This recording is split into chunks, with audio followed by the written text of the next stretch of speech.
Boom. Hello, everybody. This is the Outdoor Cameraman Experience, episode 11. We're live a few minutes late today. We've got everybody on the broadcast today, so it was a little bit of a mumbo jumbo to get it all set up, but we are all here.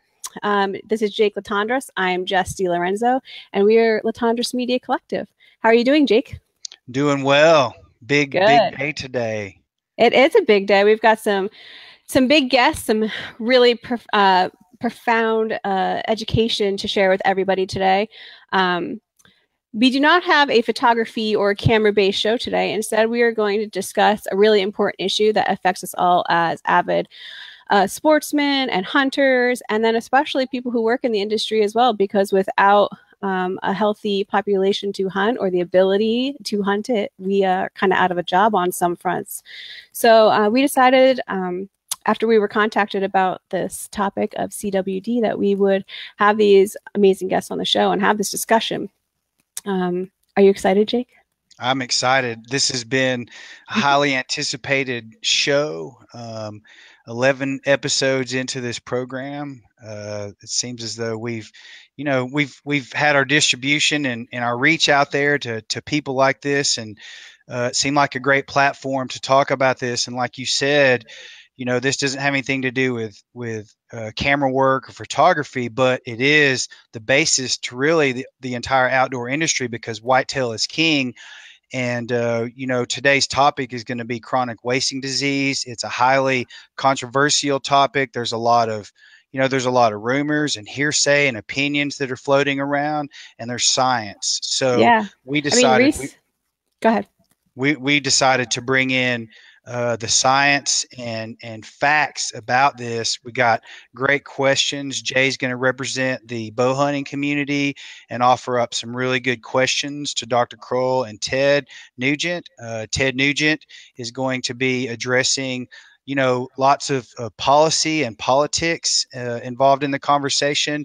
And Dr. Kroll is going to bring the goods. He's the foremost authority on CWD and whitetail research from a scientific background. So, that's where this is going, and we're excited about the show today. Yeah, so I don't know if I speak for you, Jake, but I mean, I'm aware of CWD. I know what it is. It's not directly affecting the location where I hunt. So it's not something that's in my face every single day. However, especially in the recent weeks and the last couple of months, there's been a lot of information going out. And some of it good, some of it not good, some of it's scary, some of it factual. But I think it's important that no matter what side, because this is a conflict right now, it's definitely a debate, and no matter what side of it that you fall on, I think it's really important that people have an opportunity to hear all of the information available. And I think as of recently, it's been a lot one-sided. So I personally like to be able to get as much information and hear everything before I make any kind of decisions on my own. So I'm really excited to hear a completely different end of this topic. And I think that it's very important that everybody, no matter what side that you fall on, you make your decisions based off of research and fact, and not scare tactics or research that's only done in laboratories, because this is happening in the outdoors, our great wild outdoors. So I think it's important that we discuss all of that. So how do you feel about it, Jake?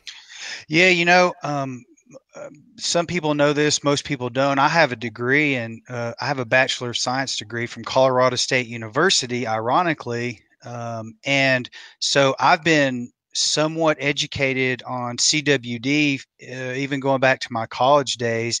But the fact is that I'm actually very naive to it.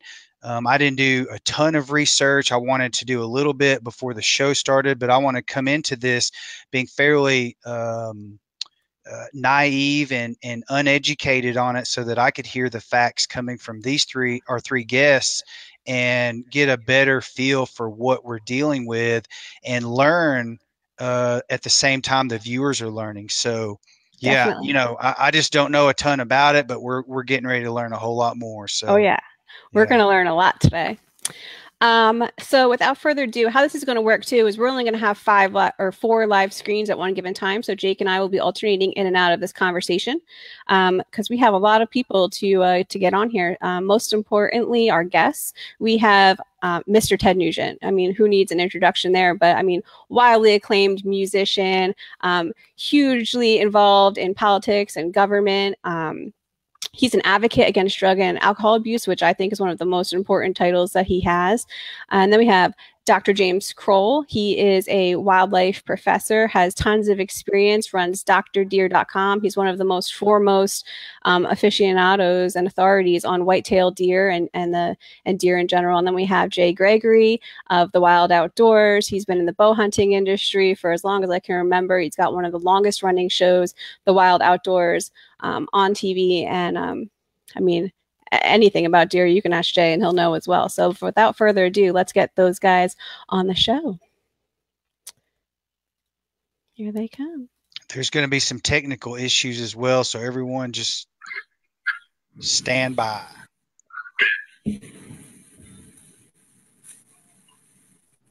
Hey, everybody. Good morning. Good morning, Jake. Can everybody hear me okay? Hear me all right? I got you. Well, thank you guys for coming on the show. We're really anticipating lots of interesting facts and discussion about this. You guys, I can't think of three people that I would rather have talk about this whole CWD, chronic wasting disease topic. So thanks for being here. Back at you. Thank you, Jake and Jay and Dr. Kroll and Jess. Ted Newton here from the swamps of Michigan. And where are you located, Dr. Kroll? I'm in Nugent, Texas, right now. And you're up in Minnesota, Jay? Yes, sir. Well, I suppose we should just get this discussion going. We have a lot to talk about and too little time to do it in. So really, I think where this needs to start is from the bottom up. We need to go to the roots of this. And I know, a lot of us should know more about CWD than we do, Dr. Kroll, but I'd really like for you to just give us, an introduction to CWD. What is it? Where did it come from? What's going on? And then I think that's going to propagate the rest of this discussion from that point forward. Great. As a scientist, I've always been dedicated to just going by the facts. And one of the things I want to point out is a lot of what we'll be talking about today from the publication that me and three colleagues just put out, Dr. Don Davis, Dr. Greg Stewart, and Dr. Kenneth Waltrip. Between all four of us, we have 160 years of experience. And what we did is we put together everything scientifically known about CWD into one document. You can go to drdeer.com to get a copy of it, look at it. But just to start out and answer your question, CWD is one of those diseases that are all lumped into the category TSEs, which stands for transmissible spongiform encephalitis. Big words. Let me translate it for you. It can be transmitted from one individual to another, and it turns your brain into a sponge. Pure and simple. That's the simple definition of it. It's been related to some proteins called prions. They're not pronounced proteins, but prions that exist naturally and in our nervous system. And there's some debate about what they actually do. But what we've seen in all of these TSCs is we get a malformed version of these proteins, and they're not water soluble, and they tend to lodge in usually the cerebellum of the brain, the brainstem, and over time, because they build up, they erode out the brain, and that creates all kinds of neurological problems, generally leads to death. Now, someday we'll find out that every mammal out there has got its own special TSC. Humans have them. We've got about 4 different kinds of them, but the most common one is Creutzfeldt disease, which attacks about 1.5 people per million, which brings up the point that TSCs, no matter what species we're talking about, are fairly rare diseases, and they are too. We'll talk about that here in white and mule deer and the other deer species. So they're a rare form of disease, but they can be quite debilitating when it gets into a specific individual. And how long has CWD specifically been around the science world in terms of, when it was identified and how long it's been researched? It was first noticed. It didn't have a name then, but it was first noticed probably 1966, 1967 in the research pens at Colorado State. So you do have a link to them. It wasn't given a name until Beth Williams gave it a name in 1980 and gave it the name, chronic wasting disease. I knew Beth Williams. Unfortunately, she passed away in an automobile accident a few years ago. I knew Beth Williams well early in her career, and when we first talked about it, she said she didn't think it was a disease. She called it a syndrome. But later on, it appeared outside those research pens. Now, I want to make this very clear. There was a lot of misinformation running around about how CWD got in the Colorado State deer pen, and those are research pens. We don't know, and probably never know. All we know is that deer came from the Rocky Mountains, and elk came down with symptoms of this disease. And then later on, I believe it was 1981, elk in the wild was diagnosed with it. In 84, a mule deer, and 85, a white-tailed deer, all in Colorado at that time. It began to show up outside of Colorado, starting with Wyoming on up into even into Canada. So we don't know how it got started. Anything you may have heard is absolutely not true. They didn't bring it in as sheep, or they did. It wasn't some sort of nefarious thing. Aliens didn't bring it in. It just was first noticed there.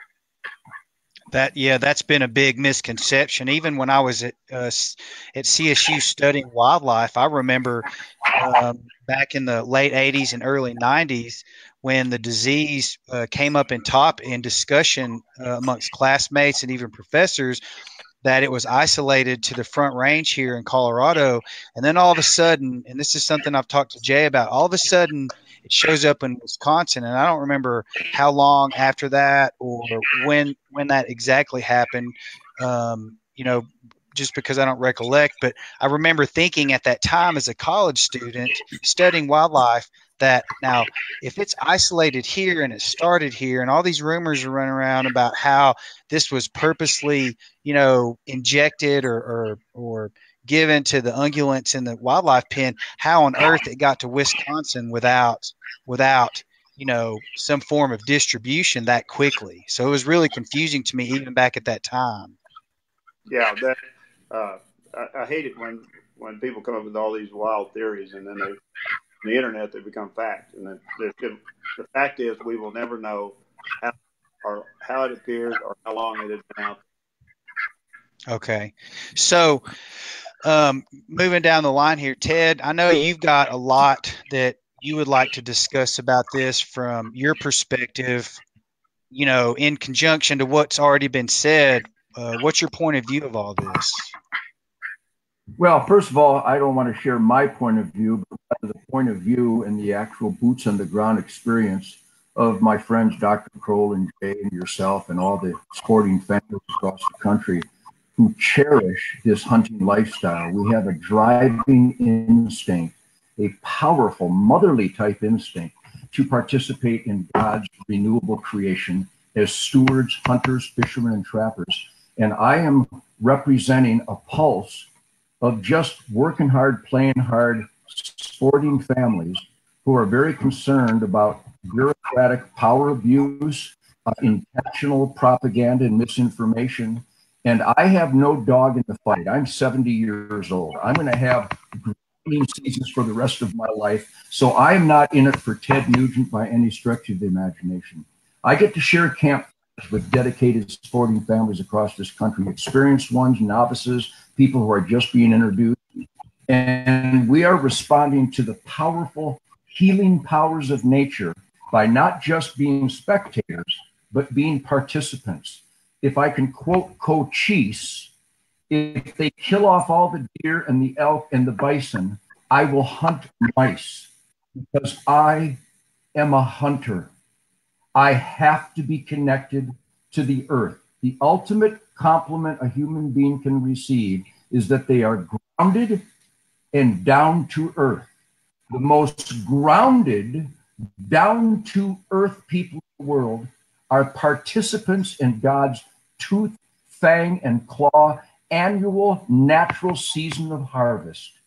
We give thanks not just on Thanksgiving, but every day of our lives as we're scouting, as we're planting, as we're walking ground that we worked hard to earn, that we want to be ultimate biodiversity, because everyone's interest is based around quality of earth.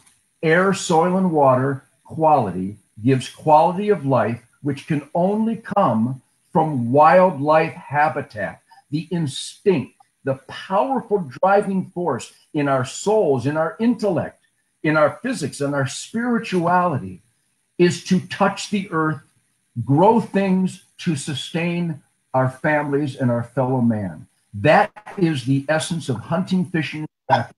And chronic wasting disease is a concern to all people who want quality of life that begins with those of us remaining in touch with the earth, grounded down to earth, to make sure that the planet is healthy.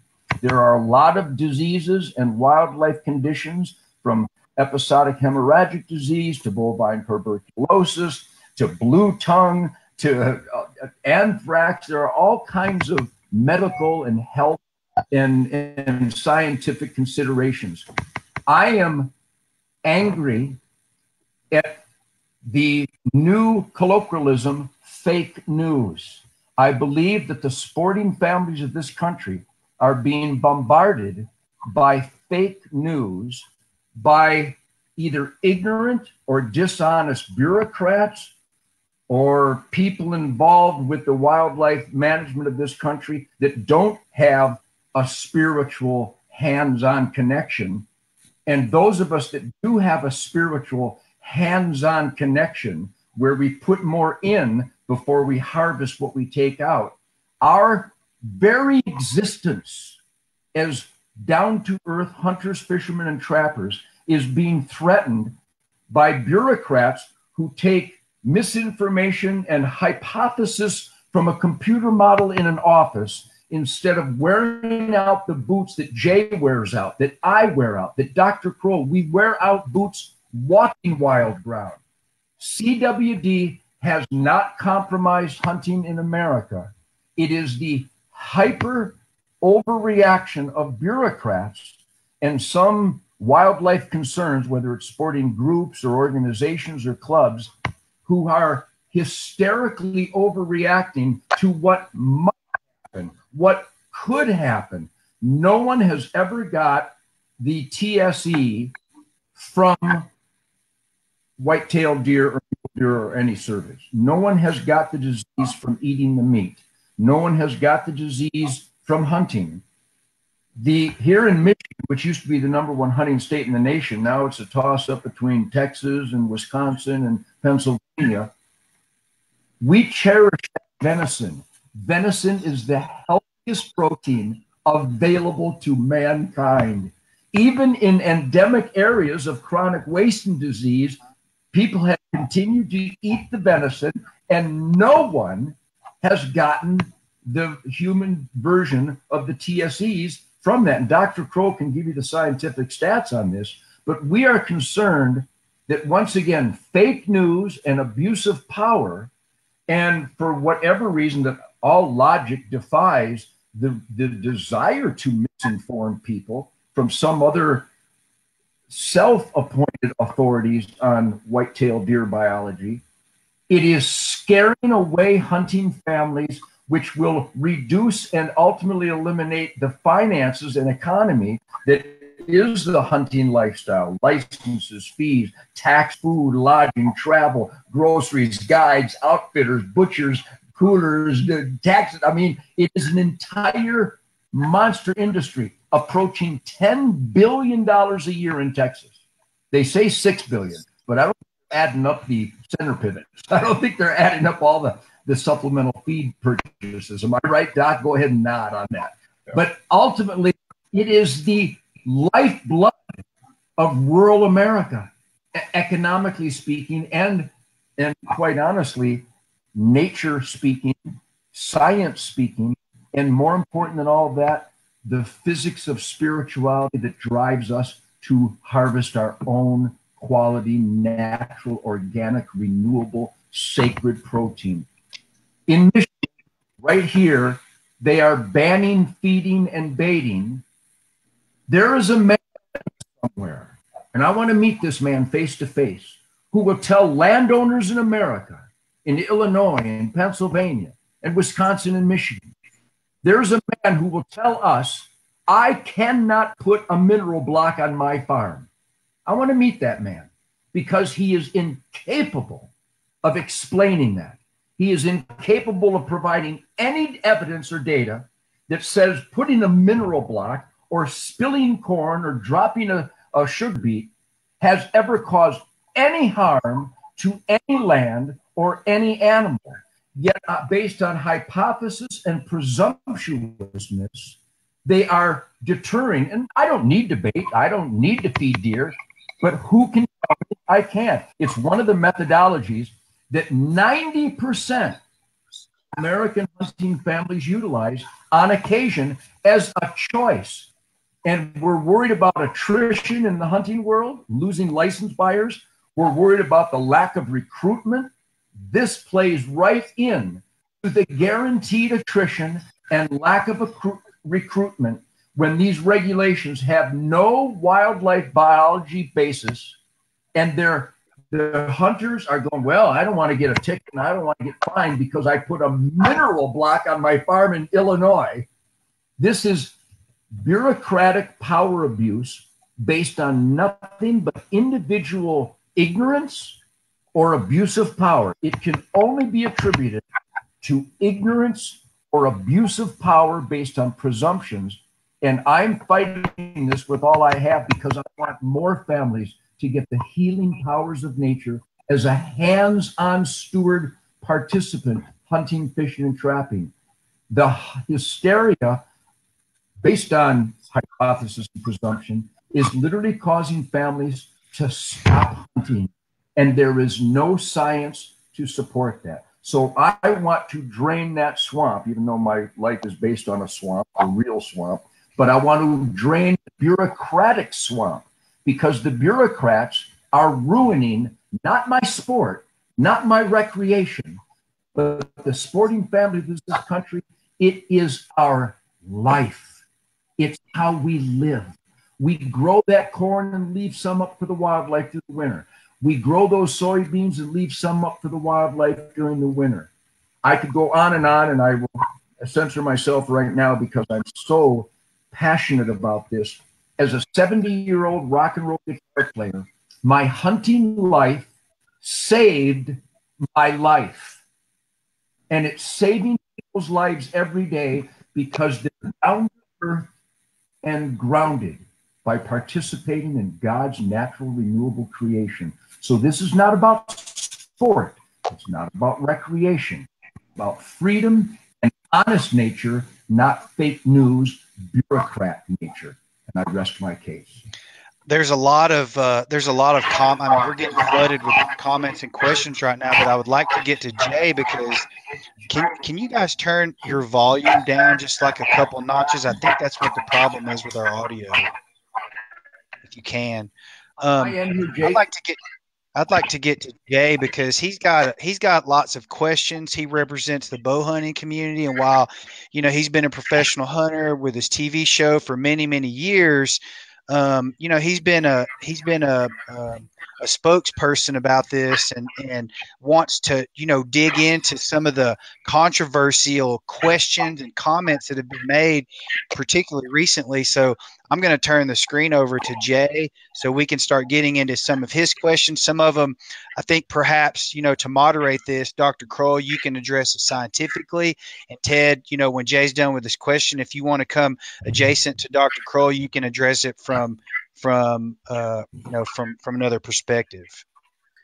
Hey guys, first of all, I will say my Wi-Fi keeps going in and out. So if I lose y'all here, I apologize. I'll click back in. But I think from my perspective, the whole thing just kind of is scary. And I'm not representing the wild outdoors. I'm not representing the industry. I'm representing a father who has kids, a guy that loves the deer hunt, and all the people out there that love that. I'll cut right to the chase. There was obviously a couple weeks ago, there was a podcast that Jury Outdoors did. Very well respected people, friends of mine, and they had who I'm guessing were some well respected people that they had on their podcast. And I after listening to some of the things that were said, it just absolutely, for lack of a better term, just scared the crap out of me. And I want to ask Dr. Woods, I want to ask Dr. Kroll about some of the quotes that I heard. One of the things that Barb Keller from the MDC said over and over and over was that CWD is absolutely 100% fatal. Dr. Kroll, is that accurate? CWD theoretically can be 100% fatal.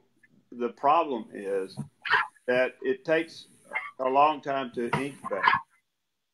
And the generation time of whitetails is 3.5 years.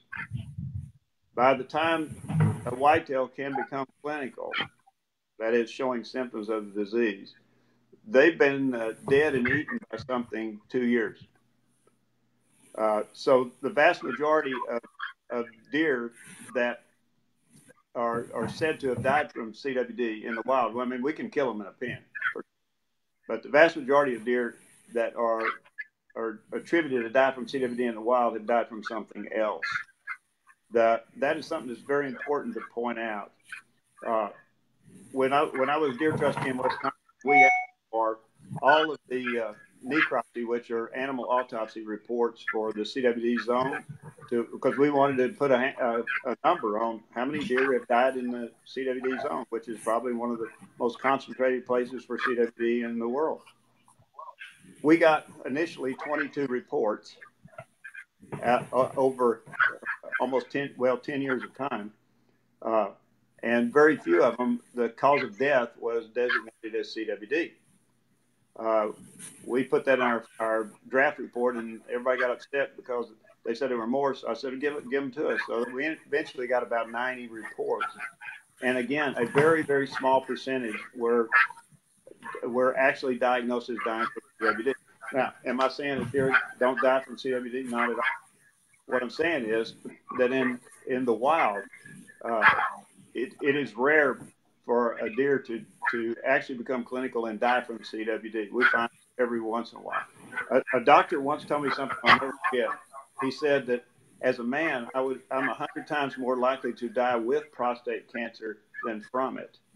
And so when we have a deer that we find dead or we euthanize and it tests positive for CWD, that does not mean the animal died from CWD. So technically, that's a correct statement, but it's very, very misleading. Very misleading. You have some more questions, Jay, or do you have a comment about that, Ted? Well, obviously, Dr. Kroll, as the white-tailed deer czar of Wisconsin under Governor Scott Walker, has been exposed to and experienced more chronic waste and disease research, hands-on, actually doing the tests and decapitating these deers and studying their brain cells. And what he's basically saying is that cars, hunters, coyotes, and feral dogs kill more deer that might have CWD than CWD does. They're going to die from natural causes way before CWD ever takes their life. In fact, isn't it true, Dr. Kroll, that there are tag does, collared does up in Wisconsin endemic area, the epicenter of CWD, that are still alive producing fawns at 18 years of age? Is that correct? Yeah, that's correct. I want to correct something. I didn't lop off heads in Wisconsin. I didn't want to even take part in that sort of thing. But yeah, the landowners there in the zone trust me, and they have been practicing deer management for a long time, but they didn't want anybody to talk about it. But they started sending me trail cam pictures, and there was a scientist named Matthews who, in 2003, radio collared a lot of deer in the zone to see. Logically, it was a good study. See what would happen to them. We're still getting trail camera pictures of those that are now 18 years old that are walking around with fawns with them. So it didn't devastate those deer. So I would question seriously that if it was going to devastate everything. I would like to talk about, Jay, one of the biggest misconceptions, and you probably were going to ask me about this, but is that CWD is a disease that is rapidly spreading, is spreading over the landscape, and we need to set our hair on fire and go running down the street. That's not true at all. Can I interject for a moment, guys? Well, first of all, just in case you guys still have your volumes up a little high, there's an echo. So just try to keep your volumes at a level where you hear everybody. And regarding the contagious research that's been done and research on the deer in the pens and the science labs and things like that, it seems like when I was looking through for some real factual reports, the majority of the research that's been done has been done in science facilities as opposed to the wild. So there's tons of variables that sway the results one way or the other. And also it seems that in a lot of these contagious, or not contagious, but these highly affected areas like Wisconsin and Michigan, they're pulling a lot of deer to be tested that are already dead, such as roadkill deer or carcasses that they find. And they're not doing autopsies to find the actual cause of death, but instead marking it as an automatic CWD case, and if it turns up that way. Also, I found that a lot of the tests are done by injecting the prions directly into the brain of the deer to see if it takes on the CWD. So can you comment a little bit on how you feel that is opposed to how the prions and the infectiousness happens in the wild? Because I think that there is a huge difference there. And do you know of any research done in the wild to prove these facts that they're doing in science, like science labs and things like that? No. By the way, I heard that one of the folks on the podcast said that Ted was ill-informed. Well, I'm here to tell you, I am not ill-informed. I know about as much about it as just about anybody. And you're absolutely right. First of all, it's CWD is not like anthrax. Anthrax, and I have experience with that. Anthrax, a deer is exposed to one anthrax bacterium, and he can come down with it and be dead very quickly. It's a deadly disease. CWD, an animal has to pick up a load of prions or accumulate a load of prions before they can ever start to show any symptoms. Nobody knows. There is no research, none whatsoever, that has identified what would be the prion load that would infect an animal. It does seem like there's a lack of standardization between all of these tests and research too. As I gathered and from what you just said, maybe say you could have a few prions and you would test CWD positive, but to actually be clinically diagnosed or to be suffering from CWD, you have to have an extensive amount of these prions. And where does the line where a deer has CWD and a deer is carrying CWD? Where does that fall? That has not been done. There's no scientific evidence whatsoever. The other thing is that the CWD is a frequency-dependent disease, not a density-dependent disease. And it's amazing to me how many agency folks and even university types that don't understand that. A frequency-dependent disease is one in which it's the frequency of times that you are exposed to it that have an influence on whether or not you contract it. Density dependent is as the name implies, is as the population gets more dense, then the disease is more prevalent. That is why it is totally illogical to depopulate anything or try to reduce the density, because it has nothing to do with the occurrence of CWD. It is a frequency dependent disease that is well established. There is solid science behind that. Now, we have a couple of questions too. Maybe you can answer from some people watching that I think they may be a basic question to you, but they're really important questions to I think a lot of people that are just coming into this. Wes Hamilton says, can CWD be transferred through breeding? Is it a sexually transmitted disease? And can they contract it through using common things like a rub or a scrape, watering holes, things like that? There is not one published scientific paper in the world on any TSE that semen can carry prions. It's not for cattle, not for sheep, not for humans, not for deer. The semen is completely clean. No one has ever found prions, even with sophisticated replication techniques. No one's ever found it in semen. I can point out some, and answer that question. I can point out some things about it. You brought it up about the few studies that have been done on which we are basing a lot of decisions out there. Let's look at some of the things that could transmit CWD. Let's start with blood. Here's what it's all based upon. It's based on a single whitetail fawn was experimentally intravenously injected with 250 milliliters of blood from CWD deer. Okay, and 2 other fawns were injected intraperitoneally. That means in the stomach with 250 milliliters of blood from CWD positive deer. All 3 fawns became CWD positive in 18 months. Now, the question is, where in nature, in free-ranging deer, can a deer get injected with 250 milliliters of contaminated blood? How is that going to happen? It's not going to happen.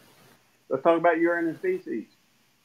It's all based on 3 fawns that were orally inoculated with a total of 50 milliliters each of urine and feces over 3 days from CWD-infected deer. One of the fawns died from having that done to it, and the 2 remaining fawns were CWD negative in 180 days. So Herculean efforts to infect animals, in this case a sample size of 3, and we're basing a lot of stuff on 3. Saliva is a little different.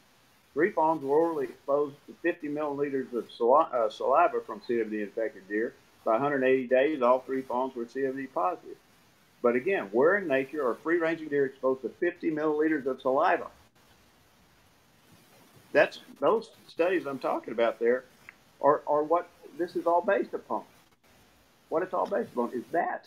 And that is not science. That is a handful of studies. It's not replicated. Science works this way. You come up with something, you observe something, you publish it, then scientists jump on it and try to prove it wrong, and we do lots and lots of tests with bigger and bigger sample sizes, and then eventually we go, well, okay, we'll say it's that way. But it's been voodoo science that's been done by this. The one scientist, Dr. Haley, who's done the best work, he classified the effectiveness of different parts of the deer. Number 1 is the brain. Number 2 is the carcass. Then we get lymphoid tissue, deboned meat, digestive tissue, blood, saliva, feces, and the last one is urine. It takes 33,000 gallons of infected urine to equal 1 gram of infected brain. 33,000 gallons.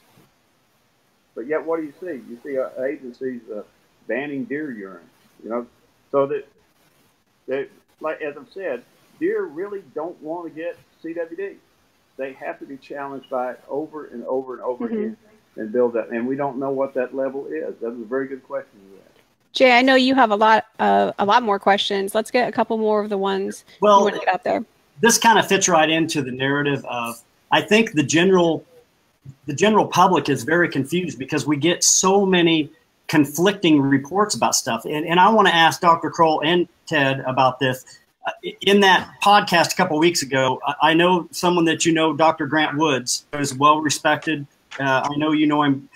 The one thing as a hunter that just scared me to death was this statement that he made, and I quote, he said, "I'm 100% in this comment that if something is not done, that maybe not in my own lifetime, but in my kid's lifetime, whitetail deer will be rare, could be rare or extinct. This disease could cause extinction in the whitetail deer." Now, that to me, if that's true, I mean, and a lot of people are listening to that, I mean, that scares the hell out of me. And that is, this is somebody that is, well respected. Obviously, he was on that panel, so he's obviously well respected, and he said that. All these things that are said, and these people listen to it, and I get to thinking, okay,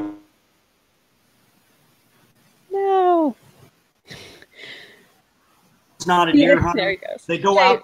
Jay, repeat yourself for a second. You froze there. I froze. Okay, so what I'm saying is, what if the father who takes his daughter or his son out for a deer hunt, they kill a deer, they bring it home, and mom hears about all she think the chances are of that mom preparing that meat, allowing that in the house.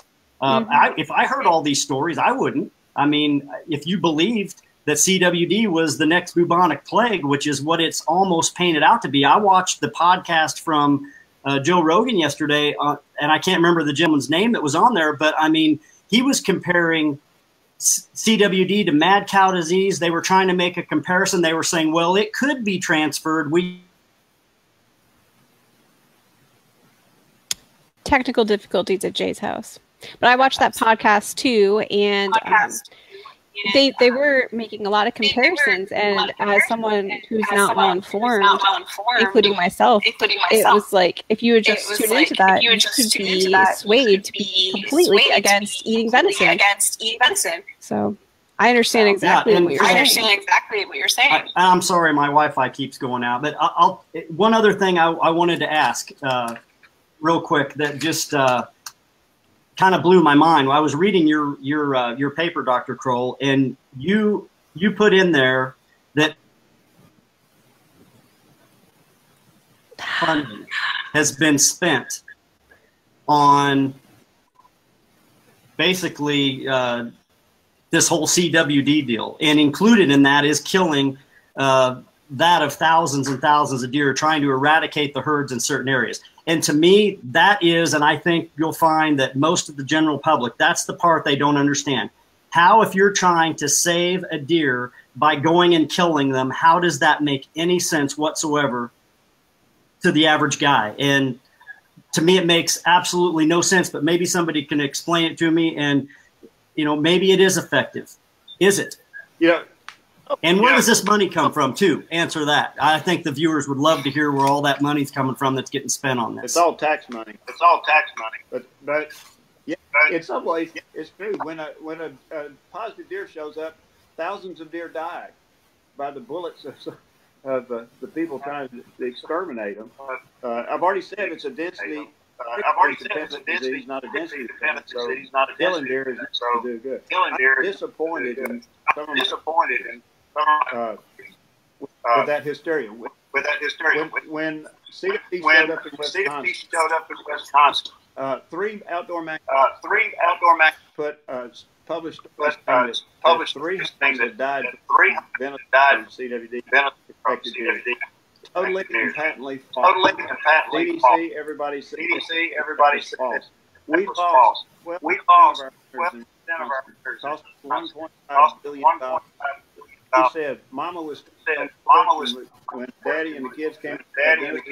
You're not bringing that in here. Killing my kids.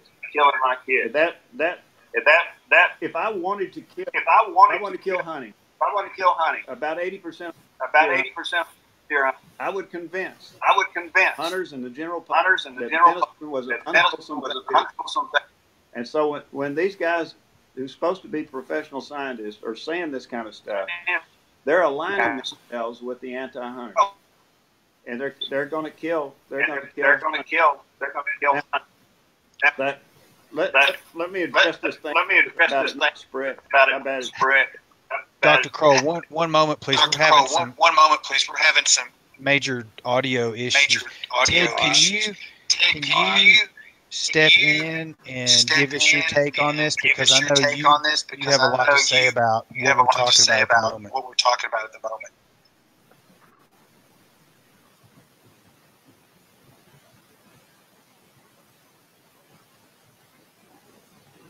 We're having major audio issues here. Try to fix this. I'm gonna bounce the guys out. Maybe they'll catch up on their broadband.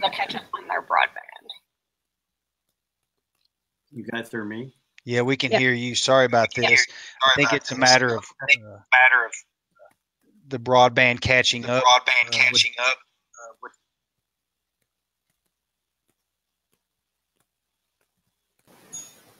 Hello, Ted. Hello, Ted. Oh, we can't hear you. We can't hear you. I might have to have you log back in.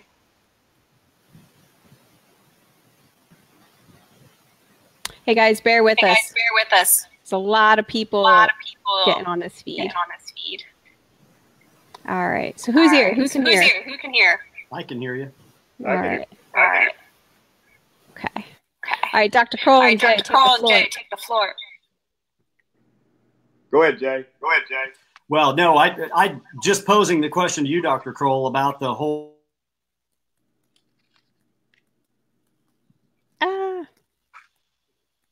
Give us a minute here, guys. Possibly, I guess just address that situation with what, I believe that just scared me to death to hear that, it's possible that our deer could be extinct in the next generation if CWD is not dealt with. I mean, that seems pretty serious. It seems pretty serious. Yes, here's what it all boils down to. I already said that CWD is a TSC is a rare disease. CWD is only relevant if we can say yes to two. Number one is that have devastating effects on their populations. Number two, can human beings get it? The answer to both those questions is no. There's not any scientific. There are two studies.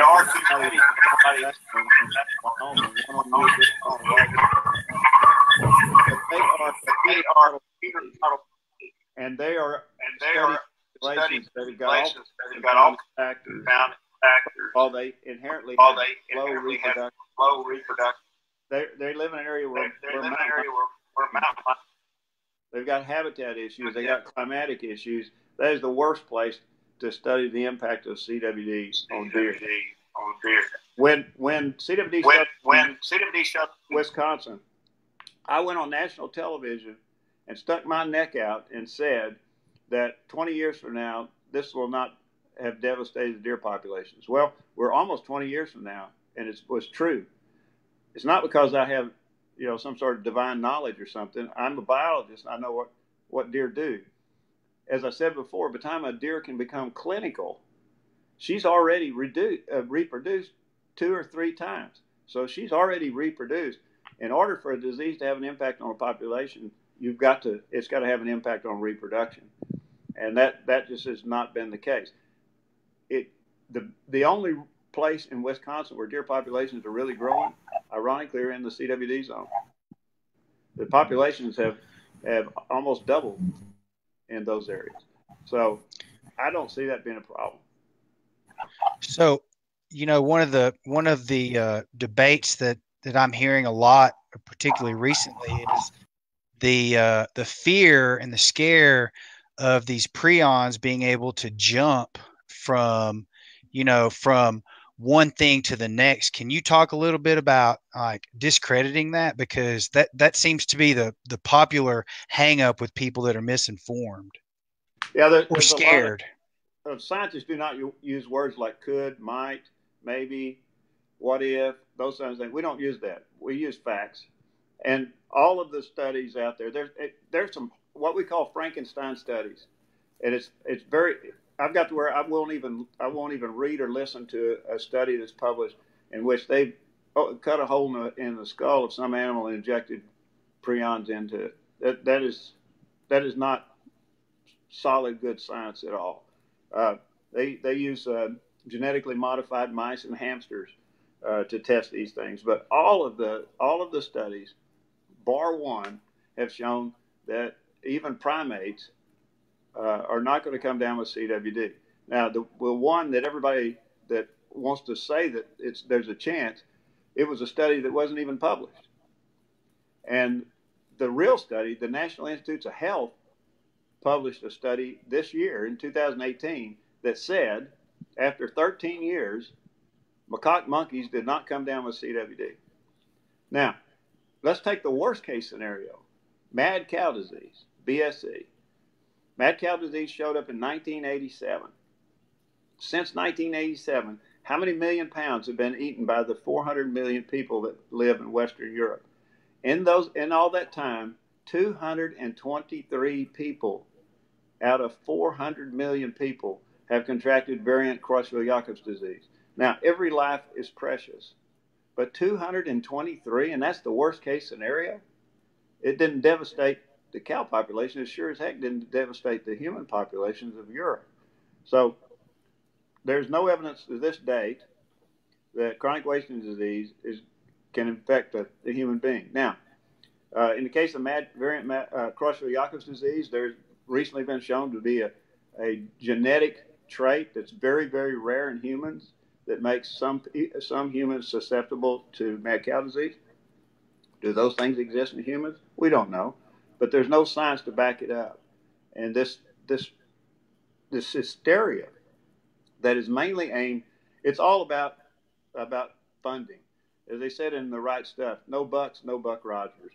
Every time funding starts to decline, federal funding, tax dollars, all of a sudden we have a resurgence of hysteria about this disease. Yeah, Ted, I think we got your back. Can you hear us, Ted? Yeah, I hear you guys now.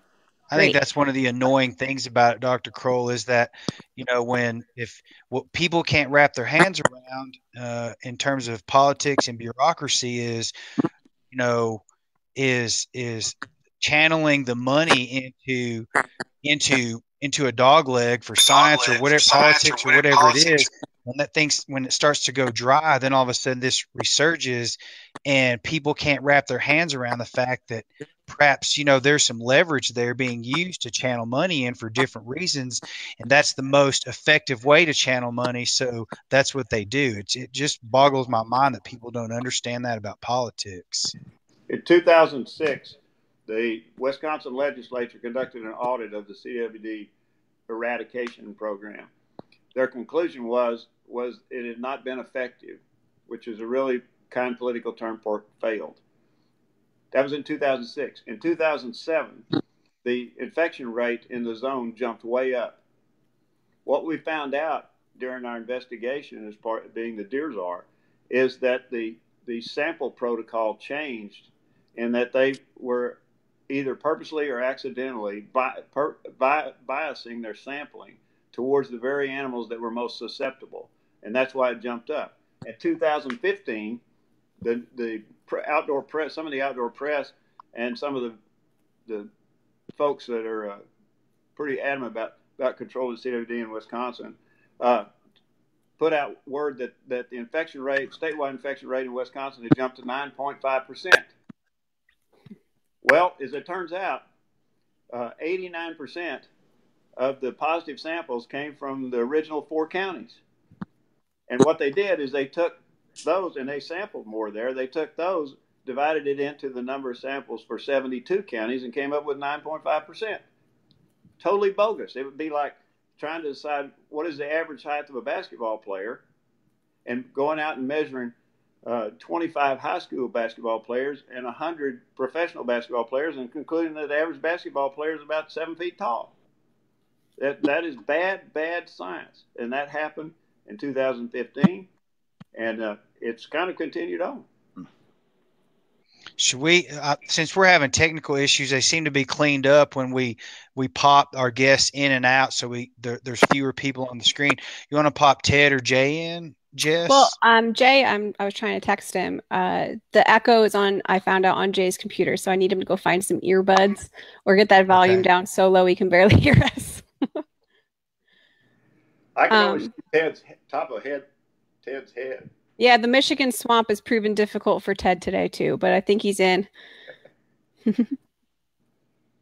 So what do we need to do to stop the propaganda and what's going on? I mean, this is a start. We're educating people with scientific facts, but what do we need people to do, or how do we get this going the right direction? Well, it's all education, and we've got to start, and that's what we're starting to do. The 3 scientists that are working with me right now, because we don't have a dog in the fight. We accept good quality science. We're putting out a website called CWD Science that's only going to contain peer-reviewed scientific stuff, and with us explaining what it means. There needs to be a commitment among the outdoor media profession that getting sensationalism may get a lot of clicks, a lot of viewers, a lot of eyeballs, but it doesn't help out what we're doing.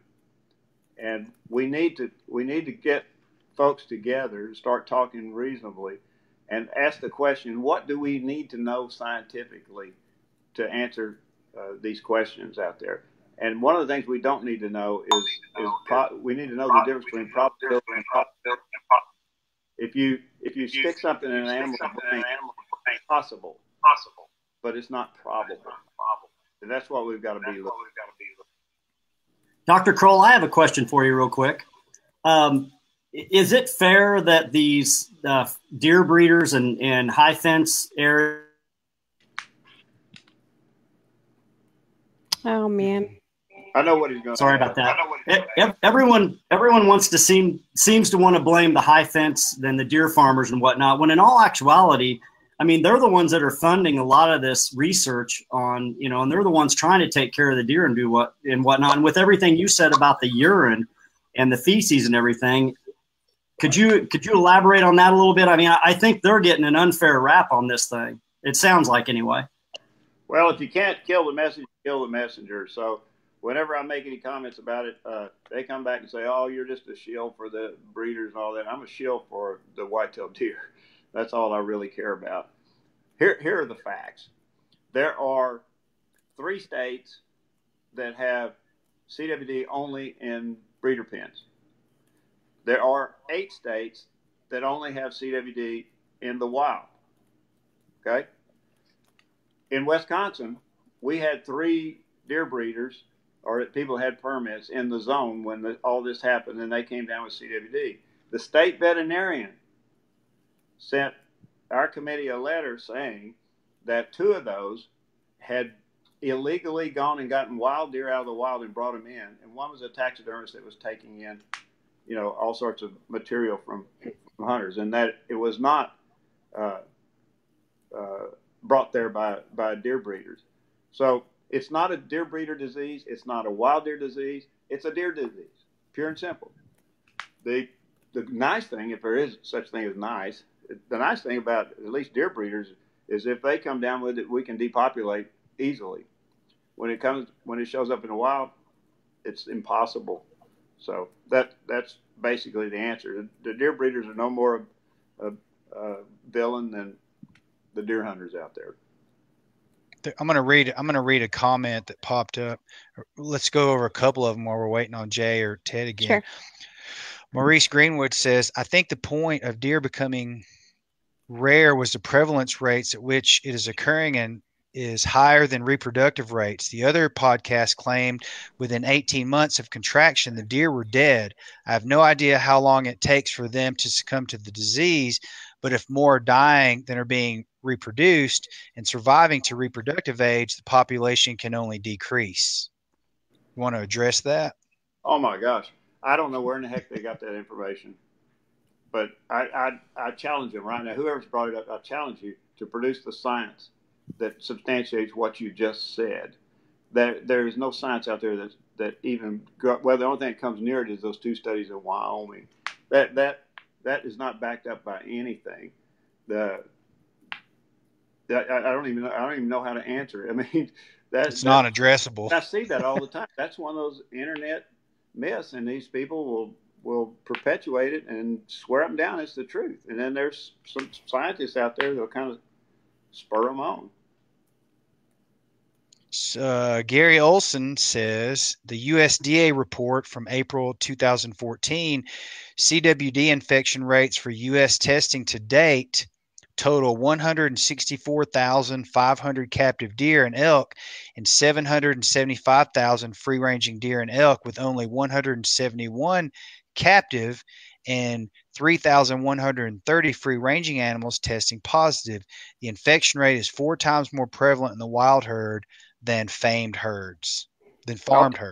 I'll take it one step further. I got some better numbers than he's got. His numbers are good, but total farm tests were 170,120, 403 positives, 0.2% infection. Wild cervids, 848,706, 3,600 plus positives, 0.4%. Twice as high in free-ranging deer as in pens. So the total tested was 1,018,826, 4,003 positive, or 0.39%. Now you tell me that 0.39% is a rampant spreading of CWD. And that's not my opinion. These are USDA test numbers right here. In Texas, from 2013 to 2018, we tested 98,524 deer with 87 positive, 0.88% infection rate. Now that, unless you've got a 0.88 reproductive rate, it's not going to have any effect. Most populations of deer are going to be, their fecundity rate is between 150 and 170%. I'm going to try one more time and get these guys back on here. So give me a second here before we continue on. We got Jay back.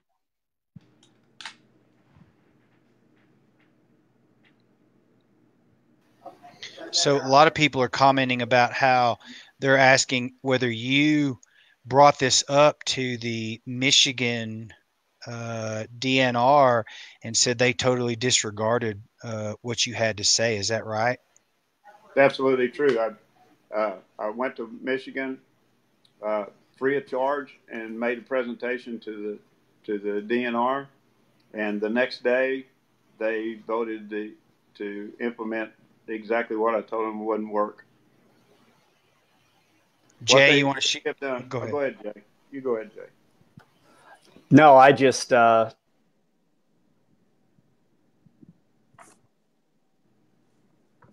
don't know if he could weigh in on any of this stuff or not. We lost you. Can you repeat your question? Well, I was just saying the whole deal with Michigan and a lot of these stories that we all hear, it defies common sense, and it just makes you wonder. It's why there's so many theories out there as to why some of this stuff is happening, because it just doesn't make any sense. I mean, it's just crazy. Ted, are you with us? Yeah, I can hear you, Jake. Can you lean your screen down just a hair, because we can just see the top of your head? Yeah, that's the best part of me. Is that any better? I don't know. For some reason, it's not. We may just have to go with your voice. You want to comment on some of this? Because now we're getting into the politics of things and the drive for funding and all those and that type of political behavior. Why don't you give us your, give us some more of your Ted Nugent knowledge? Well, I've been participating in this sacred experiment in self-government forever. And I am a We the People guitar player bow hunter. And I've dealt with bureaucrats and the media, and I cannot overemphasize the deceit and the dishonesty and the outright lies that are just a tsunami from the media, including our own sporting outdoor writers. They just jump on the propaganda and with quote a UA. I mean, this is the same USDA that hires hunters to kill our bears and lions and elk and deer and wildlife, where they don't allow us to hunt them. And we can go into detail, but the ignorance out there is staggering. Bottom line is, we the people have to start taking back the science of our hunting rights. And when the Michigan DNR dismisses outright all the research and the knowledge and the expertise of Dr. James Kroll that I brought into Michigan to impact policy to encourage families to hunt, you know that the corruption and abuse of power is absolutely heartbreaking. There is no science whatsoever behind the banning of feeding or baiting or putting out mineral blocks for deer. If there was science against that, it wouldn't be allowed in Ohio or Kansas or North Dakota or Texas or Kentucky or Georgia, or all those states that allow feeding and baiting. And as a choice, it's not the only methodology those of us that hunt hard utilize, but it's proof that the supplemental feed products in those states where feeding and baiting is totally illegal, all those products fly off the shelf because families like to have that option on occasion as a choice to encounter more wildlife and to get some backstraps. So once again, these kinds of policies are creating attrition and discouraging recruitment in the shooting sports and the hunting lifestyle.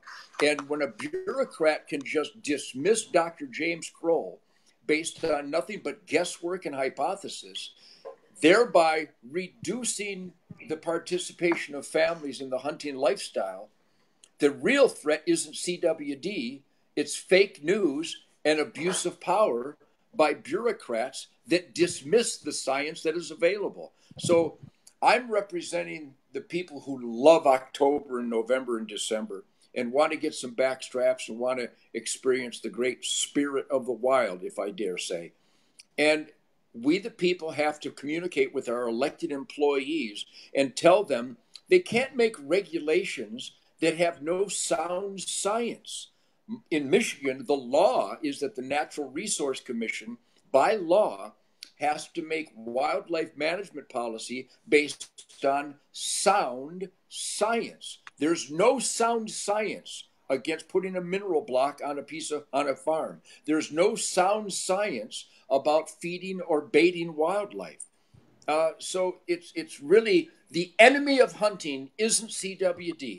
The enemy of hunting is overzealous, hysterical, dishonest, power-abusing bureaucrats who are chasing hunting families out of the woods. And that breaks my heart. Amen.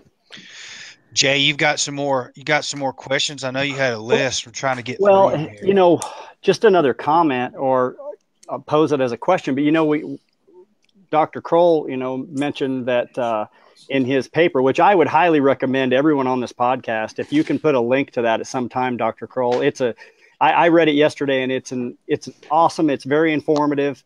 There's no BS. I mean, it's just straight to the point, scientific facts. It's a great read, and I know you have some other guys that helped you with that paper. But one of the comments or thoughts that I had was that, you know, if in fact we've spent over $100 million to try and fight this or get rid of CWD or whatever, imagine if some of those funds. I mean, there are some companies out there. I'll give just a couple examples. Real World Seeds, and I know Analogics. You know, they have tried. They're spending a lot of their own money trying to come up with products that will actually help build the immune system on deer and help them, you know, with EHD. I'm sure that they're probably working on the whole CWD thing, hoping that they can strengthen the deer's immune system. Imagine if the government agencies would get with a company like that and say, okay, hey, let's put our forces together here and let's try and figure this out, instead of, you know, fighting it. And like in the state of Missouri, where, you know, my Facebook deal that went viral was all about, you know, they're giving more tags to kill more deer. You cannot have mineral out there anymore, because if you put mineral out there, supposedly the deer are all going to catch, which just seems, it seems idiotic to me. But, you know, especially whenever, you know, I've got cameras running on mock scrapes all through the summer, and I've got bucks and does and everything hitting those. So what's the difference? So I guess my question is, or, you know, or I guess my statement or question is, why don't these agencies get with some of these companies and try and figure out ways to help the deer herd instead of just eradicating them? I will tell you one other thing too. I got a message from a guy last night that sent me a picture. He was from Lynn County, Missouri. He got an envelope in the mail that he could apply for 5 extra doe tags in Lynn County, Missouri this year. And for each one of those, if he killed or used those tags, the MDC would pay him $60. So effectively, that's $300 that they're going to pay a landowner to kill does, to eradicate or to do CWD testing. So basically, you know, back when I was a kid, I remember we used to have a bounty on coyotes. Now in some aspects, I guess we have a bounty on whitetail deer. And they will come back and say, well, that $60 is to aid in you taking the deer to get it, take it to a locker and have it processed. Well, my question to that is, if you're getting extra tags to eradicate with this terrible CWD disease, how many people are going to want to take that meat and get it processed and bring it back into their house and eat it? It just, the whole thing just, it doesn't make any sense to me. I don't get it. In Wisconsin, the initial approach was they established a 287,000 square mile area that contained this shows you what drives me nuts when agencies predict how many deer they have, which contained an estimated 15,000 deer, and they were going to eradicate them. The first 2 years, hunters killed 27,000 deer out of an area that's only supposed to have 15,000. Sharpshooters killed about 1,400 at a cost of $1 million. By 2012, 172,000 deer had been killed and removed from the CWD zone. And the deer herd is still growing. And we still have CWD. It had absolutely no impact whatsoever. Yeah, I want to make a comment too that we need to clarify, because I've seen a lot recently that, you know, Jay or Ted or you are what's the right word? Are discrediting, or no, that's not the right word, are saying CWD isn't even a real thing or a real concept. But the fact is, and based on this conversation, it's real, it's very real, and it's there. It's just the science and the facts that are being distributed out there into the media outlets and different ways of informing people is inaccurate. So, you know, I just want to clarify that no one here is saying that CWD is some sort of make-believe fantasy world thing that's a conspiracy against, you know, the industry. It really is a real thing, but the facts are inaccurate. Yeah, the point is that when you categorize all the mortality agents of whitetail deer, CWD is way down at the bottom. No, I'm glad you said that. I'm not saying CWD is not a disease or anything else. Why are we not concerned about hemorrhagic disease?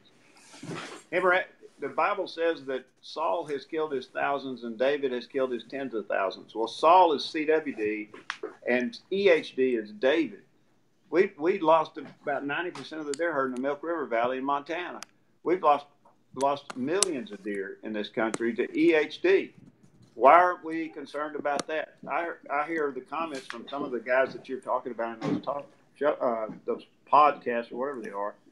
One of those guys said one time, well, CWD is not natural and EHD is natural. Really? CWD is a natural disease. EHD, the two strains that are killing off our deer are strain 2 and strain 6, Bangladesh and Australia. You call that natural? So EHD is our villain. But there's a bunch of diseases that your viewers have not even heard of, that whitetail deer get, that are ranked above CWD. I would like to also add that I think a lot of people, I saw this on the internet yesterday too, I think a lot of people find deer dead. And I know there's some of this going on in Illinois right now, because I've had friends text me and say, I think we're having an outbreak of EHD. And I think these people find dead deer around ponds and creeks and whatnot, or they see a deer that's sick out in a bean field around a creek, and they think, oh, because of everything they're hearing, they think, oh, CWD. When in all actuality, you know, I think the educated guess there would be that is EHD. And we've all been devastated by EHD at some point. I mean, everyone who has a farm in the Midwest has had problems with that. And it happens every year. It's just at different levels, depending on how much rain we get and where your farm happens to be. But EHD, Ted said to me one time on the phone, he said, more deer are killed by what, Jay? Devastate a herd if you get in the wrong area. Correct me if I'm wrong, because I am not a scientist. But for anyone who does not know the difference, EHD is caused by a virus. It is infectious. It's the same as any kind of virus a human would get. That's how it's transmitted. And CWD is a mutated protein, which does not travel the same as a virus. Am I correct in saying that? Absolutely. And their names have really give it away. EHD is an acute mortality agent. Mm-hmm. Chronic wasting disease, by the very first name, chronic, is one that takes a long, long time to have any impact. So in my super simple terms, I kind of try to explain it to myself this way. EHD is more dangerous because you can catch it just the same way as a common cold or anything like that. And there's no, like, it's a virus. It's going to get there. It's going to be spread. Whereas CWD is the same as any kind of mutated gene in our bodies. You can't cancer. You can't exactly cancer. You cannot catch cancer. You cannot catch a mutated gene the same way you cannot catch a mutated protein in the same way. A virus, as soon as that virus gets in you, you're infected. You have it. The CWD takes, like how we said earlier in this podcast, it takes an extensive amount of these proteins built up to even show symptoms and then be clinically diagnosed. So it is funny to see all of these government agencies putting all this time and these money and this effort into CWD when EHD could easily break out into an epidemic at any point. Yeah, but EHD does not attack humans. Exactly. Yeah. Humans cannot get EHD. Mm-hmm. And it's the bite of a midge, correct, Dr. Kroll? And yes, sir. And the other thing that people will that I've heard people say that is the difference between CWD and EHD when they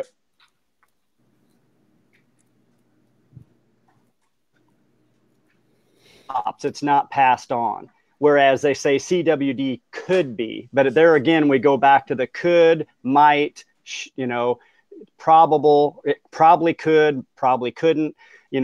Those terms seem to always come with this discussion about CWD whenever you were talking about it. So let me ask this. Ted, moving forward with this and the lack of research, what would be your suggestion to some of these government agencies and the DCNRs and the conservationists and the scientists and the biologists? What is your take on what they should be doing? Where should they be putting their boots on the ground? Well, these agencies are not to be trusted. It breaks my heart that so many bureaucracies within our government cannot be trusted. I mean, we've got the leader of the FBI that turns out to be a criminal and a thug. When you've got USDA that actually takes our tax dollars and pays people to kill our wildlife for us while forbidding us to use the same methodologies. That's bottom line is we the people have to take. Yeah, bottom line is we the people have to take back our sport. There is. Yep. Mineral blocks. That is bureaucratic power abuse. And here's the bottom line. The Nugent family sustains ourselves on the beauty of venison. It's the ultimate sustenance. It's the ultimate food. It's the ultimate protein. I will continue to do that. I'm 70 years old. Yep. It's breaking up. No. Eat wild game for it is the best lifestyle on the planet. We will continue to celebrate backstraps at every campfire, and I encourage the hunters of this country to continue hunting, communicate very forcibly with their elected employees, and tell them to leave us alone. You can't tell me I need to put my bow in a case. You can't tell me I can't spill corn on my farm. You can't tell me I can't put a mineral block on my private ranch or property. You need to get out of the way of the science and the biology of sustained yield, population dynamics, and habitat carrying capacity, and let us hunt, fish, and trap and utilize with respect and reverence these precious renewable wildlife resources in a utilitarian, responsible fashion, which we've done forever, and stay the hell out of my life. We know what we're choose their own bag limits on the Managed Land Deer Permit Program. And where do you have the healthiest deer herds on the planet? On private Texas ranches where the landowners determine their own bag limits based on science, based on boots on the ground, hands-on stewardship. So bottom line is, I can't thank Dr. Kroll enough. Jess and Jake and Jay, thank you for being brave to do the most important thing in America today, critical thinking. When you hear a decree from a government agency, you should immediately be suspicious. You should have critical thinking. And when you read an article in Outdoor Life or Field and Stream or Sports Afield, you should immediately be suspicious and be critically thinking alternative to the standard status quo claims. Sportsmen and women across this country, you've got to communicate with your elected employees, and we need to use science, sound, proven science, to manage these precious, wonderful, miraculous wildlife resources for the benefit of American families, which we've been doing just fine before the dishonest hysteria about chronic wasting disease went berserk. It is untrustworthy, and it is only hurting the very structure of wildlife conservation, the wise use of these precious wildlife resources. So I'm in touch with my friends here in Michigan because they've gone off the rails. The regulations in Michigan, here it is in a nutshell. Who can trust a game department that comes right out and lies that the #1 game bird on the planet is a songbird? In Michigan, we grow more doves than all the pheasant, quail, woodcock, and grouse combined, but we're not allowed to hunt the #1 game bird on the planet because bureaucrats lie and tell us that all these shotgun shell boxes with a picture of a dove on them that says game load, that it's actually a songbird. How can you respect, how can you believe that deep lying bureaucracy? And I'll tell you, you can't. So we, the people, got to demand science so that we can continue with this reverential utility of these renewable resources. Case closed. Ted, tell them about the sand cranes of Michigan real quick. That story just blows my mind.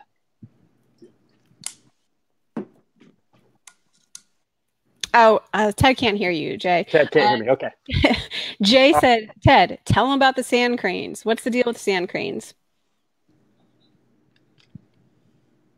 I will tell you the deal with the sand cranes. I didn't hear that. Jay wanted you to tell everybody what the deal with the sand cranes in Michigan is.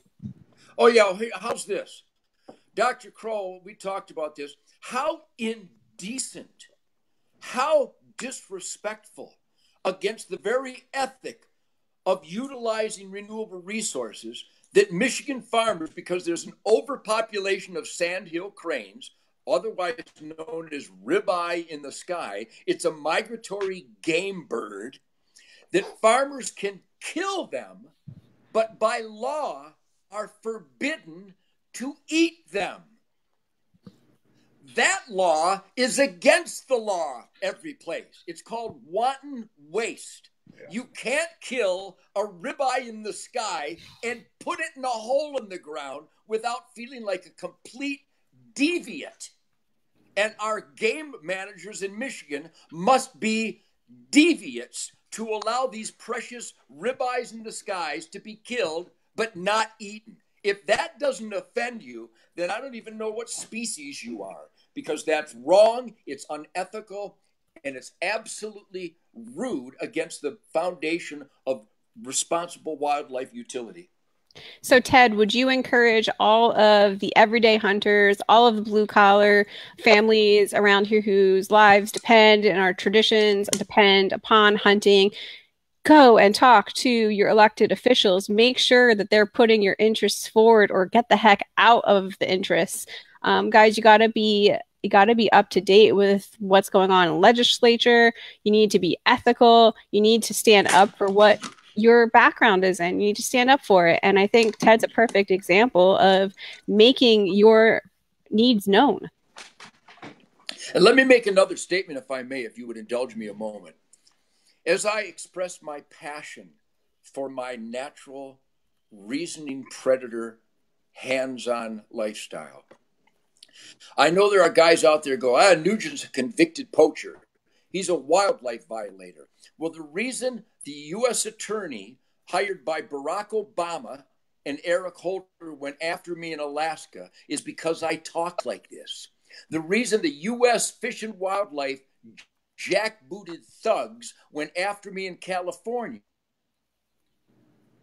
I talk to people who know and accountability, especially constitutional accountability, did employees. So that's why they went after me in California and Alaska, because they wanted to teach me to shut up, because they think they're in charge of our lives, when in fact we the people are supposed to be in charge of their lives. The guy with the balls to stand up to them.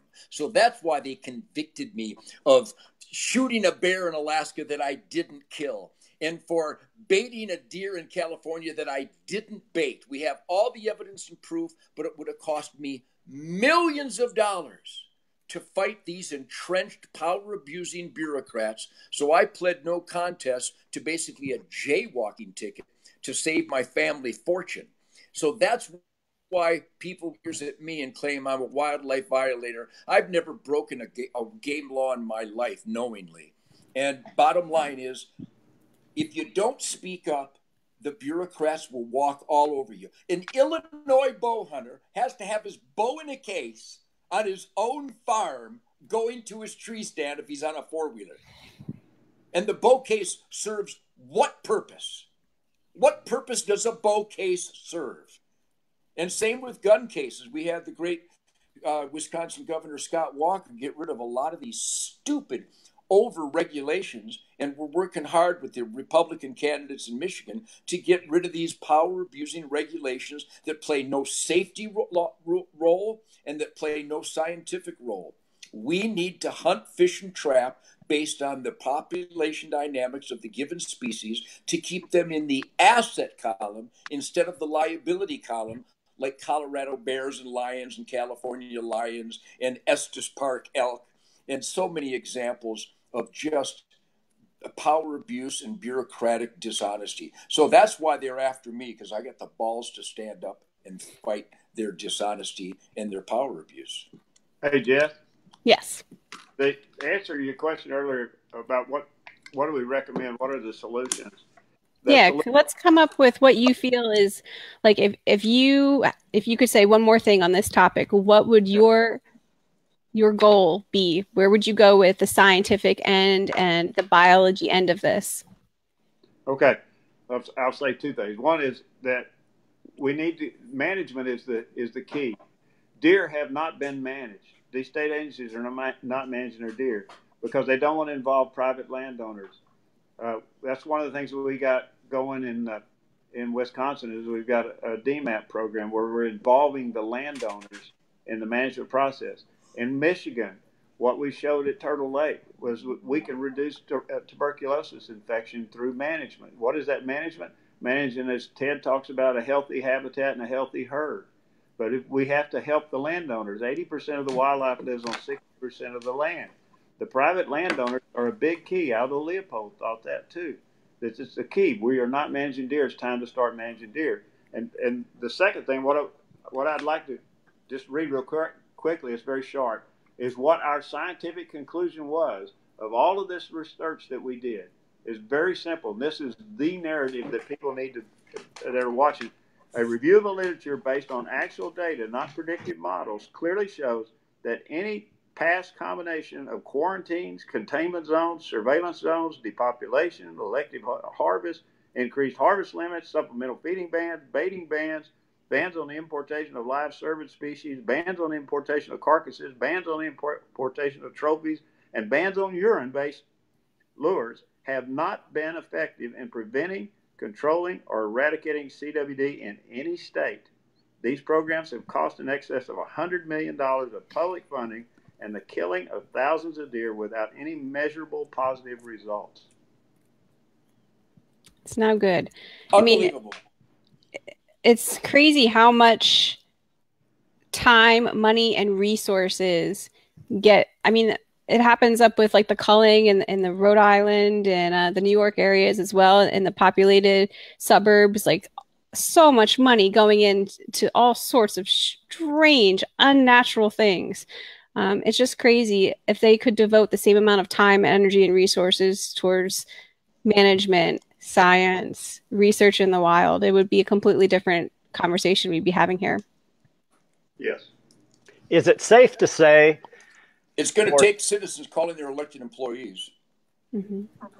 Is it safe to say that, or assume that a lot of the reason why these things aren't being done the way it would look like they need to be done is because of money? Obviously, from what you're telling us, Dr. Kroll, I mean, science is on our side. Common sense is on our side. Yet these agencies continue to have their own narrative, to make their own decisions based on people that they just want to, I guess, just believe whatever is being put out there. Is it because of the money? Is it because of the funding? Is it because they have to keep that cash cow coming in? I mean, it just seems like they're using fear to drive this whole CWD thing. I mean, it certainly, if you've listened to some of the podcasts, I mean, if you don't walk away from those podcasts scared to death, then you're not a deer hunter. You know, I think about, and I'm sure Ted and you and everyone else who's an avid whitetail hunter, I would say there's a pretty good chance we've all eaten CWD infected deer in our lifetime. And, you know, I eat venison at least probably once a week all throughout the year. I feed it to my kids. I mean, it's the best meat we eat, and elk and everything else. And it's just like, you know, if this was really as bad as they say it is, why haven't more people, why hasn't somebody died? Why hasn't somebody had a problem with it? I don't know. It seems as though money drives this whole thing. That's just, I think that part of the conversation goes back to the prions, like, you know, people referring to some sort of science that they think they know, going back to prions, saying that prions have jumped from species to species in the past, and that there's a possibility that this might happen in the future. So that's what the scare tactic is now. It's just become this one big leverage bar. CWD, TSCs have only jumped species one time. There's only one case that it's done. That, get to Jace's point, this involves the two greatest corruptors of human beings, power and greed. About money and power is basically what it's about, and that's a shame. As a wildlife biologist for almost 50 years now, I'm really ashamed at how we've walked away from our original core beliefs that we work with the landowners, we work with the people. And that was the thing that really set people off when I was appointed to the deer trustee. I preferred deer trustee, Ted, instead of czar, because czars ended up in a ditch with a bullet in their head. But what I was appointed at, the state agency people and my members, practitioners of my profession went nuts, saying that we had politicized game management. Well, game management has been politicized forever. What we did, what I said we did in Wisconsin is we democratized game management. We got the people back involved, and we got those guys out of those Birkenstocks in front of a computer and got them back out in the woods again, talking to people and working with people. That's what it's all about, is working with people. And wildlife biologists have walked completely away from that. They don't work with people anymore. So I think unfortunately we're coming to an end here with our time, but I would like to offer all three of you guys, before we go into Jess and I's dialogue about wrapping this show up, do you guys have any conclusions that you would want to share with people? What your final thoughts are on this? Let's go in order: Dr. Kroll, and then Ted, and then Jay. First of all, spend some time and go out there and get the factual information. Don't make it a Google search. Go get the factual information. Ask questions. And one of the best questions you can ask people at public hearings, ask these agency guys, is what is your end game? what are your goals and what are your metrics for measuring success in this? But when I ask what is your end game, I get crickets, and I prefer that folks did that. They go out there and ask, what's your end game? And Dr. Kroll, you mentioned earlier, I meant to bring this back up again, that you guys are developing a website dedicated exclusively to CWD. When will that be fully developed, and where will people be able to go find that? I guess in a search. Well, it'll be under cwdscience.com, cwdscience.net. We should have it up and going by the end of the month. And also, right now just get this paper, go to drdeer.com and go to the news section, and you can download a copy of our paper. Ted, what are your final thoughts, buddy? I hope you can hear me okay. You got a good audio on me, Jake? Yes, sir. Well, bottom line is we're all here because we deeply care. I think I speak for not just Dr. Kroll and you guys, but every hunter that I know, and believe me, I know hunters all across this nation. Once again, this is going to be my 70th hunting season. I started out in 1949 on my dad's back in the Manistee National Forest of Michigan, and I haven't missed an October or November, and this will be my 70th year. We would quit deer hunting if there was science and evidence to support the benefit of wildlife and the benefit of the future of deer or the environment. We would stop today if there was any real evidence that supported such a decision. We're here today because we deeply care. I deeply care. I got 14 grandkids, and I want a spirit of the wild for them. I want wildlife flourishing. Do you know, Dr. Kroll, that I counted all the bird species on my Michigan swamp, 65 bird species, including the migrating snowy and great horned owls and the snow geese and the gully mules and the cedar waxwings. I live wildlife. It's my life pulse. We're here because we care. I hope people are listening to the content of our discussion and listen to the great science and research. Dr. Kroll has dedicated himself, not for himself, not for you, not for me, but for nature, for science, for biology, for biodiversity, for a healthy environment, that the wildlife is the canary in that coal mine. So don't anyone think that we're in it for ourselves so that we can shoot a big buck. We don't really care about that.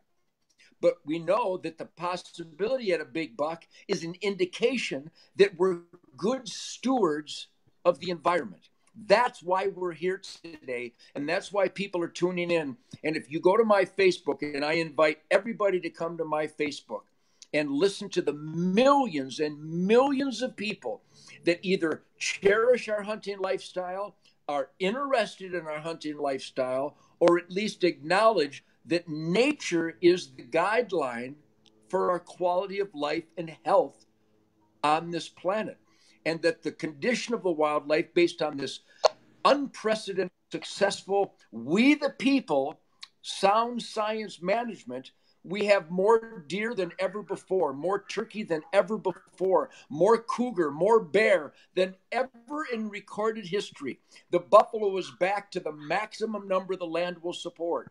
We have bighorn sheep and mountain goats. We have pheasants here in Michigan where you kill enough raccoons. And we have flourishing wildlife because we the people, both the landowners and the public landowners, which is we the people, we have demanded science and biology based on the productivity of those species that we either hunt or just admire. So our dog in the fight is a healthy environment for the future of a healthy environment. And I appreciate all the positive feedback that I get on my Facebook, and I appreciate all the support we get. But my enthusiasm and passion and articulation of what nature means to me has caused thousands of people, and you just go to my Facebook and witness it, who have never hunted before, that are now hardcore, passionate hunting families because they have learned that nature heals best when you actually participate. And that's what hunting, fishing, and trapping is. So, Dr. Kroll, God bless you. I'm here for you, Jake and Jess and Jay, and everybody listening to this podcast. Thank you for paying attention, and I hope you communicate diligently with your elected employees to demand sound science for all the policies and regulations so that we can encourage more people to feel the healing powers of that crisp November morning with those deer and the ducks and the geese and the pheasant and the quail and the doves, #1 game bird in the world, and the sandhill cranes, delicious ribeye in the sky. And this is my motivation. It's not for me. I got it made. I had the greatest tour of my life, and I'm going to have the greatest hunting season of my life, but I'm concerned about the future because I already got it made. I want bureaucrats to pay attention to we the people who are the best stewards of this environment the world has ever known. God bless America.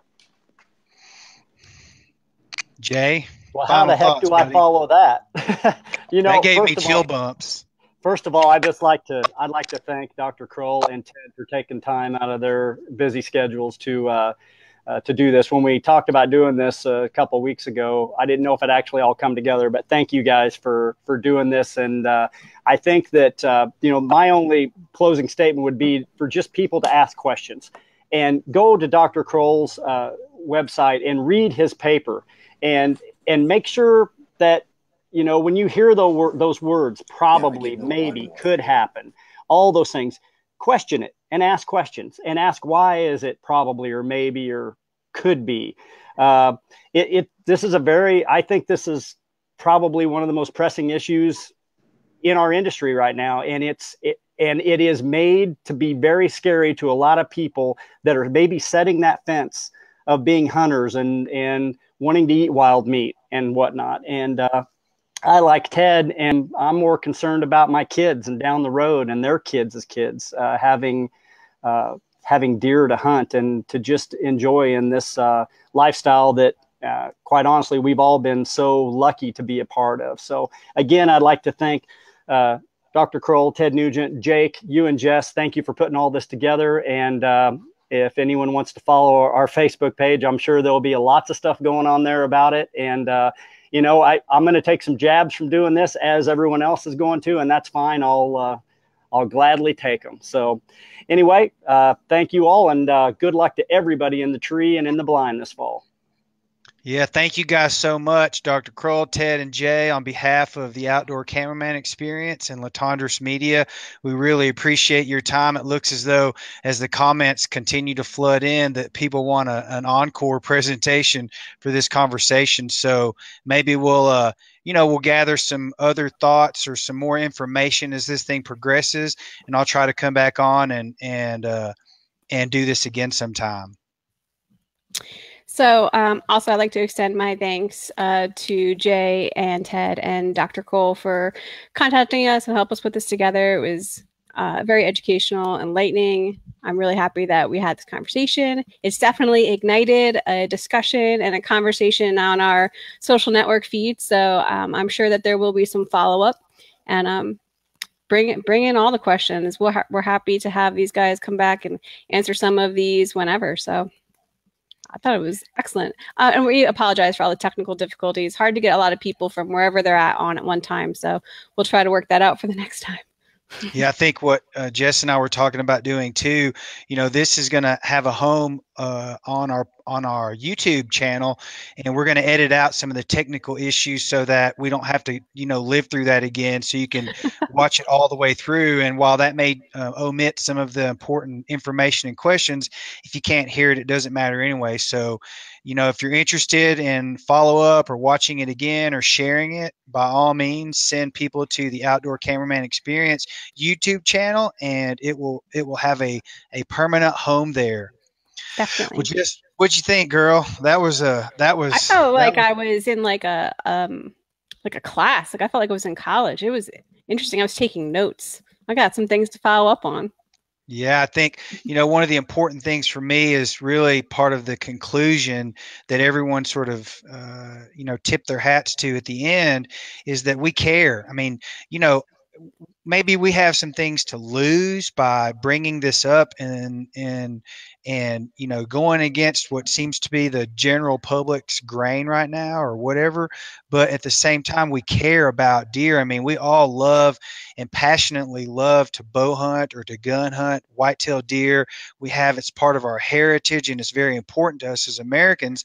And I think that that's why we brought this together and assembled the group that we did, so that we could get some scientific facts out there. We could get some political opinion, and some really good questions from someone that's been doing this as a professional in the whitetail industry for many, many years, as long, if not longer, than anyone. So, this is all about the reason for all this is because we care. Definitely. I mean, I can't think of any a less anyone more passionate than Ted Nugent in the outdoors. So, I mean, if he's saying he loves it, I believe him. But definitely there's just so much information on one side, and there's opportunity to better your opinion or better your knowledge by opening your mind to the opposite side. I made a comment to somebody yesterday that having an open mind leaves more space for making a big decision. So I think that everyone should definitely watch this, no matter what side of the spectrum you're on. You're able to gauge what you find to be helpful in making your own decisions, and definitely go communicate with your elected officials and stand behind what you believe in on any matter. So let's try to garner some more discussion about this. Whew, we've got some big shoes to fill after this show, Jess, and thanks for, I know we had some technical difficulties. You had control of the board. You did a great job. I apologize to everyone once again for all the technical issues that we had, but thanks for all your thanks for all your technical management there, Jess. I feel like a huge weight has been lifted. There was no soundboard where I get to plug in wires or have people cut cameras and things. It's one little platform, and I really had no real control. Right. All right. Well, we will see you guys next time. Yep. So, thanks again, everyone. Bye, Jess. Bye, Jake. It's going so slow.